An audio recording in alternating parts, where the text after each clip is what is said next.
ఈ వాక్యము నన్ను బ్రతికించును, అది బాధల్లో నాకు నెమ్మది కలగజేస్తుంది అంటాడు భక్తుడు.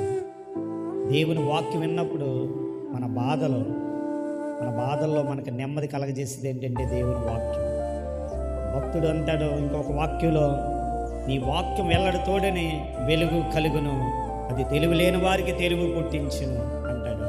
చూడండి, ఈ దినాల్లో చదువు లేకపోయినా, అంతగా సంస్కారం లేకపోయినా, ఈ దినంలో ఇలాగ జ్ఞానంగా బైబిల్ పట్టుకుని అనేక బోధలు చేస్తూ ఇంటింటికి తిరుగుతూ అనేకలు రక్షిస్తున్నారంటే దేవుని వాక్యం తెలివి లేని వారికి తెలివి పుట్టిస్తుంది. ఒక చోట అంటాడు భక్తుడు, నీ వాక్యం నా పాదములకు దీపము, నా త్రోవకు వెలుగై ఉన్నది అంటాడు భక్తుడు. ఎంత అద్భుతమైన మాట అండి.